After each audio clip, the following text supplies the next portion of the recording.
The Parallel Panic, Context and Incitement. The Lavender Scare, the systemic purge of homosexual employees from the U.S. federal workforce, was not an isolated event, but a deeply intertwined phenomenon running parallel to the better-known anti-communist Red Scare.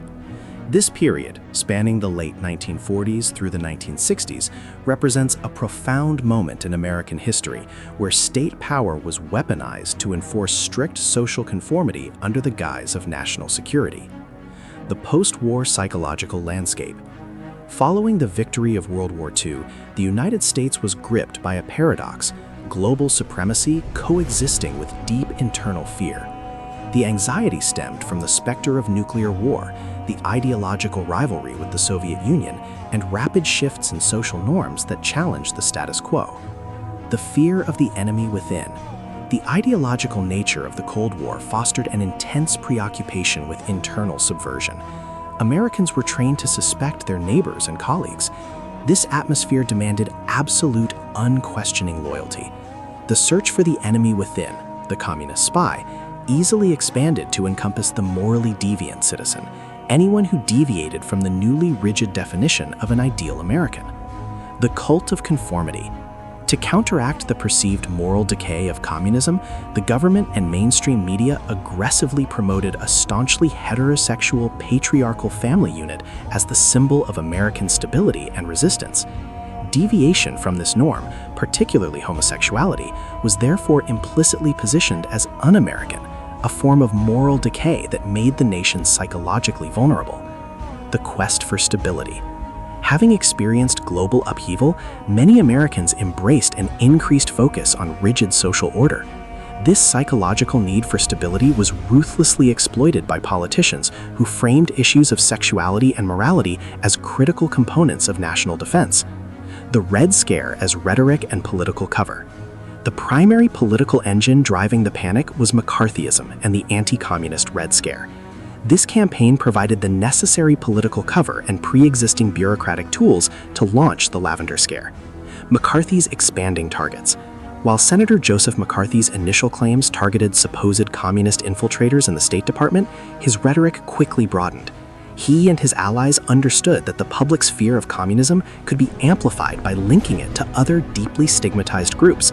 McCarthy famously characterized homosexuals as perverts with peculiar mental twists that made them naturally susceptible to communist manipulation.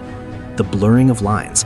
The political strategy was to equate moral perversion with ideological perversion. If a person possessed a character defect, homosexuality, they were logically incapable of possessing unwavering loyalty to the United States. This toxic synergy meant that anyone accused of being gay was automatically assumed to be a national security risk, simplifying the purge immensely. Public scapegoating. The successful scapegoating of gay and lesbian individuals served a dual purpose. It enhanced the perceived legitimacy of the Red Scare by finding tangible traitors, unlike the elusive communists, and simultaneously mobilized conservative political support. The institutionalization of stigma, the security risk rationale. The central yet largely unsubstantiated argument used to justify the mass firings was the blackmail theory. This transformed mere prejudice into state policy. The blackmail argument. Authorities argued that foreign intelligence agencies, such as the Soviet KGB, were aware of the widespread social and legal stigma around homosexuality. They reasoned that because exposure of an employee's sexuality would result in ruinous shame, job loss, and potential criminal charges, gay employees would be highly vulnerable to coercion. Thus, to protect one's secret life, the employee would be forced to hand over classified government information. Manufactured vulnerability. The profound irony, as historian David K. Johnson notes, is that the federal government's own policy of firing and shaming was the very thing that created the blackmail vulnerability. Had the government not criminalized and stigmatized homosexuality, the blackmail threat would have been moot. The government essentially created the problem it purported to solve. Psychiatry's complicity. This narrative was reinforced by the psychological community. At the time, the American Psychiatric Association, APA, classified homosexuality as a mental disorder. This gave the government a quasi-scientific justification to deem LGBTQ+ people as inherently unstable, unreliable, and therefore unfit for any position of public trust. Media incitement and the spread of panic. The panic was sustained and disseminated through an aggressive media campaign that capitalized on the post-war anxieties. Sensationalist reporting. Newspapers and tabloids ran sensational headlines that described the presence of sex perverts in government as a terrifying national crisis. This reporting often relied on fear-mongering and moral indignation rather than facts, ensuring the public perceived homosexuals not just immoral, but as active threats. Propaganda reinforcement. Government agencies used informational films and public service announcements to promote the idea that vigilance against moral perversion was as crucial as vigilance against communism. This constant cultural bombardment normalized the idea that one's personal life was a matter of state security. Hoey Committee and legal mandate. The Lavender Scare transitioned from being a social and political panic into an enforced bureaucratic reality through two critical government actions, the 1950 Hoey Committee report and the 1953 Executive Order 10450, EO 10450. These two actions provided the official legal and rhetorical mandate that systematically sanctioned the purge of gay and lesbian federal employees. The Senate investigation, the Hoey Committee report, 1950. By 1950, the atmosphere of fear generated by McCarthyism and the media's obsession with perverts in government demanded formal congressional action. The Senate responded by establishing a special subcommittee of the Committee on Expenditures in the Executive Departments, chaired by Senator Clyde R. Hoey, Democratic, North Carolina. Mandate and scope. The committee's mandate was explicitly to investigate the employment of homosexuals and other moral perverts in government agencies. The focus was not on actual proven breaches of security, but on character and morality. The very premise equated a sexual orientation with a fundamental lack of fitness for public service. The investigation was conducted behind closed doors, relying heavily on reports from agency security offices and the FBI. This secrecy ensured that the accused were denied due process and the public only received the government's vetted, fear-mongering narrative. The watershed findings. The Hoey Committee delivered its report in December 1950, a document that codified the prejudices of the age into an institutional directive. The report became the cornerstone for all subsequent anti-gay policy in the federal government. The report established three foundational conclusions. Inherent unsuitability. The committee concluded that homosexuals were unsuitable for government employment. This judgment was absolute and based solely on identity, not on an individual's loyalty or competence. Character flaw and contagion. The report framed homosexuality as a known character weakness. Furthermore, it argued that the presence of homosexuals in the workforce could contaminate or influence young, impressionable workers, thus presenting a threat to the moral health of the entire government apparatus. The blackmail confirmation. Most crucially, the Hoey report officially validated the blackmail theory by stating that homosexuals constituted a security risk because they were highly susceptible to coercion by foreign agents. By validating this theory, the Senate granted legal legitimacy to the discriminatory firing policies. The Hoey report was paramount because it elevated the issue from political rhetoric to an official finding of the legislative branch, compelling the executive branch to act decisively. The Presidential Mandate, Executive Order 1050, 1953. The recommendations of the Hoey Committee were formally adopted 3 years later by President Dwight D. Eisenhower. The signing and intent. On April 27, 1953, Eisenhower signed Executive Order 10450, EO 1050, which effectively institutionalized the mass purge across the entire federal workforce. While Eisenhower was politically cautious about aligning too closely with McCarthy's methods, he shared the underlying conservative moral and anti-communist sentiments. EO 10450 was ostensibly designed to strengthen security standards for federal employment. However, its true power lay in the deliberately expansive language used to define a security threat. The Sexual Perversion Clause. The order mandated that the employment of any federal employee must be found clearly consistent with the interests of national security. The list of factors that could disqualify an employee was dramatically expanded, including the decisive phrase, any criminal, infamous, dishonest, immoral, or notoriously disgraceful conduct, habitual use of intoxicants to excess, drug addiction, or sexual perversion. The inclusion of sexual perversion was the legal mechanism used to target the LGBTQ+ community. Ambiguity for action.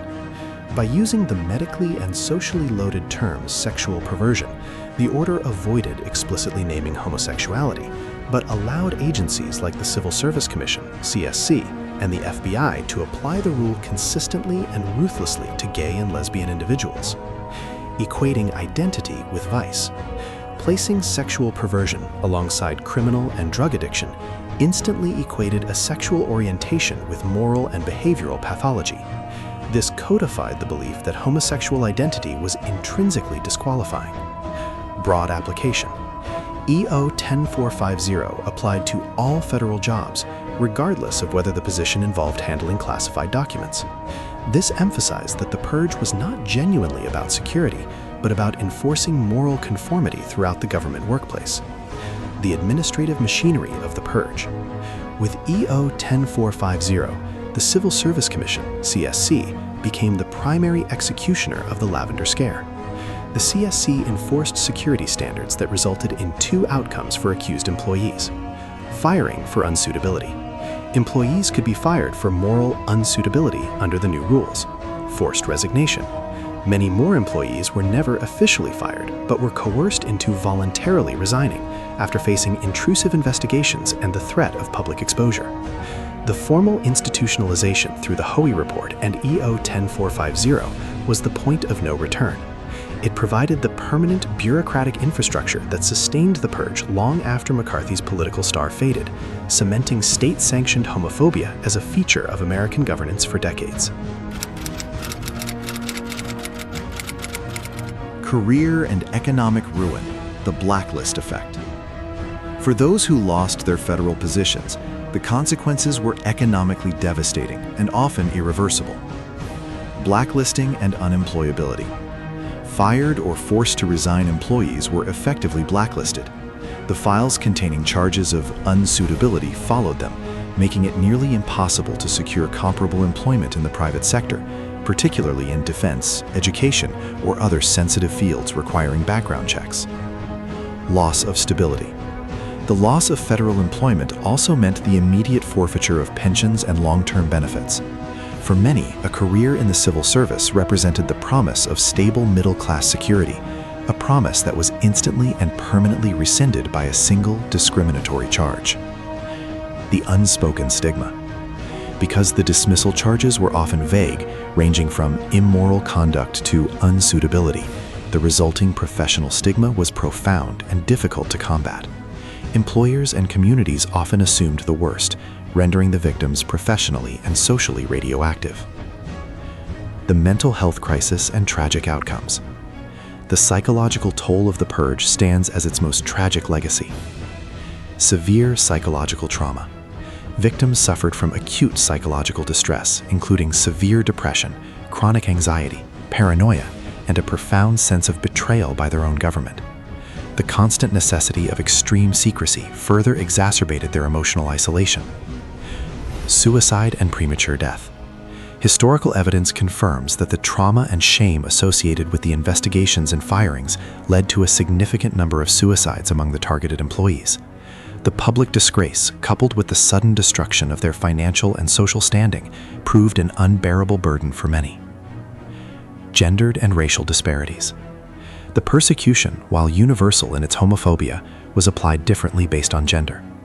Gay men were most often targeted with the specific security risk argument, vulnerability to blackmail, while lesbian women were often charged with moral unsuitability for disrupting traditional feminine roles or promoting masculinity within the workplace. Both forms of persecution served the same goal: to enforce a rigid, white, heterosexual ideal of American patriotism within the federal bureaucracy. The Lavender Scare's institutional violence did not merely involve the loss of jobs. It involved the systematic destruction of dignity, financial security, and personal well-being, leaving a scar on the nation's civil liberties record. The widespread purges and invasive investigations of the Lavender Scare created an unprecedented level of fear among the LGBTQ+ community. With the government itself endorsing homophobia as a matter of national security, survival necessitated the construction of elaborate facades, the adoption of extreme secrecy, and the creation of hidden social structures that operated entirely outside of mainstream society. This era was defined by the deep psychological cost of the double life, the deepening of the closet. The most immediate and pervasive reaction to the state-sanctioned persecution was the retreat into a profound state of closeting. Extreme concealment. Unlike before the 1950s, when some urban enclaves allowed for a degree of openness, the threat of the Lavender Scare forced gay men and lesbian women into near absolute concealment. Any public or even whispered disclosure of their sexuality could result in the loss of their job, family, housing, and personal reputation. Self-censorship and paranoia. Individuals learned to meticulously censor their speech, gestures, and associations. Paranoia became a daily reality. Every new acquaintance was viewed with suspicion, and the possibility of being reported by a colleague, neighbor, or former friend was ever present. This deep internal censorship led to profound emotional isolation. The psychological cost. Maintaining a rigid false identity required immense psychological energy, resulting in chronic stress, anxiety, and a deep alienation from one's authentic self. This was the psychological warfare of the Lavender Scare, destroying identity through forced secrecy. Lavender marriages and the facade of heterosexuality. For many professional men and women, particularly those in federal employment or other vulnerable fields, the simple act of being single was suspicious. The solution often lay in establishing a heterosexual facade. Marriages of convenience. Lavender marriages were marriages of convenience between a gay man and a lesbian woman, or sometimes between two gay men or two lesbian women who needed a cover for a joint household. These unions were non-romantic and non-sexual, serving purely as a protective shield against social and governmental scrutiny. Maintaining appearances.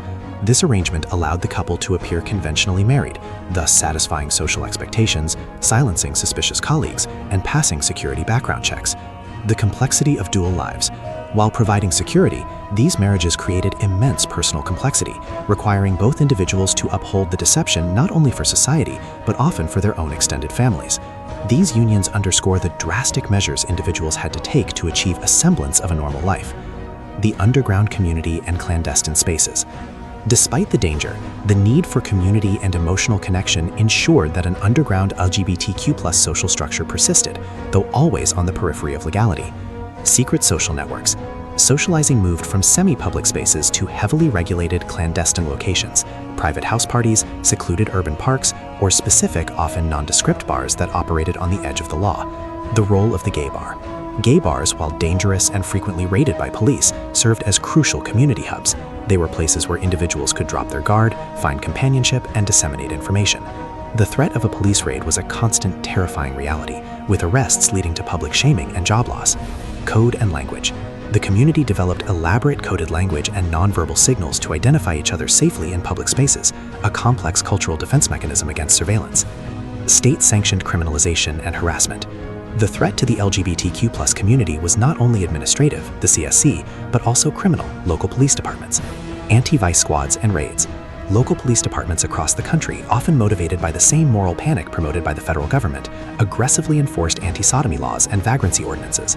Anti-vice squads targeted public cruising spots, restrooms, and known gay bars. Public exposure and degradation. Arrests were often accompanied by public degradation. Names were printed in local newspapers, ensuring the immediate ruin of the individual's reputation and career, thereby aiding the federal government's goal of purging unsuitable citizens. The use of entrapment. Police departments frequently employed entrapment tactics, using plainclothes officers to solicit sexual advances in public places, only to arrest the individual immediately after. Psychiatry's complicity and internalized homophobia. The medical and psychological community played a direct, supportive role in the persecution, contributing to widespread internalized oppression within the community itself. Homosexuality as pathology. Throughout this period, the American Psychiatric Association, ASA, classified homosexuality as a sociopathic personality disturbance in its Diagnostic and Statistical Manual of Mental Disorders, DSM. This classification gave moral and security arguments a false scientific legitimacy. Cure and conversion therapy. Many gay and lesbian individuals, believing the government and medical authorities, sought psychological help or conversion therapies to cure their condition. These often brutal and ineffective treatments, ranging from talk therapy to electroshock treatments, were driven by the intense self-hatred and fear instilled by the Lavender Scare. Reinforcement of shame. The medical establishment's position reinforced the idea that gay and lesbian identity was not just immoral, but a form of illness requiring correction, intensifying the individual's shame and the societal pressure to remain silent. The culture of silence and the necessity of double lives were the direct, tragic outcomes of the Lavender Scare. These survival mechanisms allowed the community to endure the oppressive decades, but at a severe cost to individual well-being, paving the way for the resistance movements of the 1960s. Challenging the Purge. The intense psychological pressure and pervasive state power enforced by the Lavender Scare eventually produced a critical backlash. While most victims internalized their trauma, a courageous few recognized that the only way to end the persecution was to directly challenge the government's authority and policy. This period, known as the homophile movement, laid the essential groundwork for the modern LGBTQ+ rights movement. The birth of the homophile movement. Before the widespread radicalism of the 1960s, early gay and lesbian organizations focused on quiet education, self-help, and political reform through respectful dialogue, hence the term homophile. The Mattachine Society, 1950. Founded in Los Angeles, this was the first national gay rights organization. Initially focused on providing support and fighting harassment, the organization soon took on legal defense roles for victims of the Purge. Its early members realized the deep threat the Lavender Scare posed to the community's very existence. The Daughters of Bilitis, DOB, 1955. Founded in San Francisco, DOB was the first lesbian civil rights and political organization. Its efforts were vital in creating networks for lesbian women, who were often doubly closeted by society's sexism and the Lavender Scare's homophobia. A strategy of respectability. These groups initially adopted a strategy of respectability and assimilation. They emphasized that gay and lesbian people were normal, patriotic citizens who deserved rights. This cautious approach was a direct response to the government's narrative that homosexuals were deviant and unsuitable. Dr. Frank Kameny, the Watershed Challenge.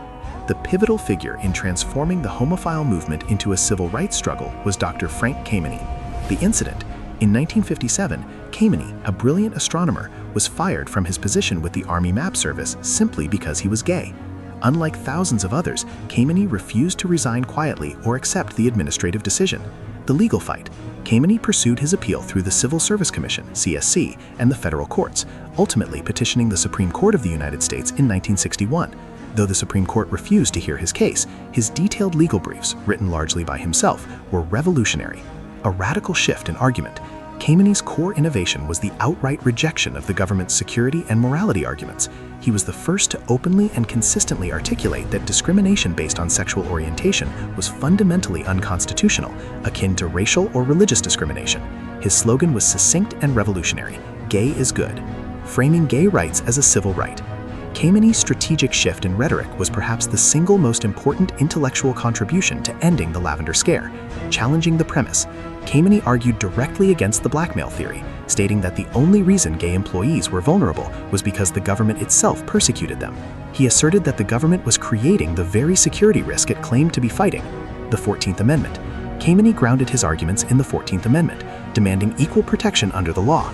By doing this, he successfully reframed the struggle from a psychological moral debate, are gay people sick or immoral, to a civil liberties issue, does the Constitution protect all citizens? The legacy of Kameny. His persistent activism, including his subsequent founding of the Mattachine Society of Washington, MSW, ensured that the issue remained in the public and legal spheres, directly challenging the government's power. Public protest and picket lines. In the mid-1960s, Kameny and the MSW pushed the movement further, transitioning from quiet legal appeals to direct public confrontation, the strategy of respectable confrontation. In 1965, the MSW organized the first public demonstrations for gay rights in front of the White House and other federal buildings. These were highly formalized, quiet picket lines. Dress code and demeanor. Protesters adhered to a strict dress code, suits and ties for men, dresses for women, and maintained quiet, disciplined behavior. This was a deliberate attempt to visually prove that gay Americans were respectable, dignified citizens, directly refuting the deviant caricature promoted by the government. Breaking the silence. These visible protests were critical because they definitively broke the culture of silence that had defined the community for decades. They signaled to both the government and the public that LGBTQ+ people were no longer willing to hide or accept state-sanctioned persecution. The erosion of government authority. The homophile movement's persistent activism began to slowly erode the bureaucratic authority of the Lavender Scare. Administrative challenges. Activists filed numerous administrative challenges against discriminatory firing policies. Slowly, the CSC began to lose its footing in court, with some judges questioning the blank assumption that homosexuality automatically constituted a security risk. the end of medical support. A major turning point occurred in the early 1970s when psychological and medical professionals began to publicly withdraw support for the idea of homosexuality as an illness. This intellectual shift culminated in the American Psychiatric Association's 1973 decision to remove homosexuality from the Diagnostic and Statistical Manual, DSM, completely undermining the government's core justification for the purge. The cumulative effect of Kameny's legal challenges, the visible protests, and the shifting scientific consensus dismantled the intellectual and moral foundations of the Lavender Scare, paving the way for its eventual formal repeal. The formal end and enduring scars of the Lavender Scare. The intense activism of pioneers like Frank Kameny, coupled with significant shifts in social and scientific consensus, finally succeeded in dismantling the institutional framework of the Lavender Scare. While the policy officially ended, its damaging legacy persisted for decades, influencing subsequent discriminatory government actions and requiring a long process of historical reckoning. The official end of the ban, 1975. The efforts of the homophile movement, administrative appeals, and the decisive withdrawal of medical justification ultimately made the government's anti-gay employment policy indefensible. The APA decision, 1973. The American Psychiatric Association's pivotal decision to remove homosexuality from the Diagnostic and Statistical Manual, DSM, as a mental disorder eliminated the primary scientific and moral justification that the government had relied upon since the 1950s. This intellectual victory was critical. The CSC reversal, 1975. Finally, in 1975, the U.S. Civil Service Commission, CSC, formally announced that it would no longer exclude gay men and lesbian women from federal employment solely based on their sexual orientation. This administrative order marked the official repeal of the central policy of the Lavender Scare, affirming that homosexuality was no longer considered a prima facie case for unsuitability or a security risk. A partial victory. While monumental, this repeal was incomplete. The CSC retained language allowing for the denial of security clearances based on conduct that might lead to blackmail, a loophole that was used intermittently to discriminate for years to come. The enduring shadow in military policy. Despite the repeal in 1975, the core philosophy of the Lavender Scare, that LGBTQ+ identity is incompatible with national service, was immediately absorbed and recycled into military policy. The military ban. Unlike the civilian federal workforce, the U.S. military maintained its absolute formal ban on gay and lesbian service members throughout the 1980s. Don't ask, don't tell, 1993. The logic of the Lavender Scare was most clearly evident in the Clinton administration's Don't Ask, Don't Tell policy. DADT was a compromise that allowed gay and lesbian individuals to serve only if they remained completely closeted. The policy formalized the concept of self-censorship as a requirement for service, a direct psychological descendant of the Lavender Scare's culture of silence. Final repeal. The institutionalized fear was not fully removed until 2011 when DADT was repealed, allowing openly gay and lesbian individuals to serve without fear of state-sponsored investigation and dismissal. Historical reckoning and formal apologies. In recent years, there has been a significant movement to formally acknowledge the grievous injustices committed during the Lavender Scare, moving the event from hidden history to public memory. The State Department's apology, 2017. One of the most significant moments came in 2017 when the U.S. Department of State formally apologized for the Lavender Scare firings. The department stated that the policy was wrong and based on unacceptable prejudices, offering institutional recognition of the victims' suffering. Recognition of victims. This reckoning has been instrumental in the official, though slow, process of correcting the records of those who were wrongfully fired. Commemorative efforts. Academics, historians, and activists have worked to ensure the Lavender Scare is taught alongside the Red Scare, ensuring that the full scope of Cold War repression is understood. The legacy, a call for vigilance. The Lavender Scare left permanent scars on American civil liberties and the LGBTQ+ community, serving as a powerful lesson for future generations. Erosion of privacy. The episode demonstrated the government's willingness to use the vague specter of security to justify the wholesale invasion of citizens' private lives, establishing a dangerous precedent for government overreach. The danger of scapegoating. It stands as a chilling example of how easily a marginalized group can be designated an internal enemy to advance a political agenda. The panic proved that the rhetoric of fear can successfully turn a deeply held social prejudice into an apparatus of state violence. The power of resistance. Most importantly, The struggle of individuals like Frank Kameny underscored the absolute necessity of public and persistent resistance. The policies of the Lavender Scare were not ended by quiet legislative reform, but by courageous citizens who challenged state power and demanded that constitutional rights apply to everyone, regardless of sexual orientation. The legacy of the Lavender Scare is a dual one. It is a painful reminder of government abuse and systematic discrimination, but also an inspiring testament to the resilience of those who survived the Purge and the activists who fought tirelessly to ensure that moral panic would never again be codified into national law.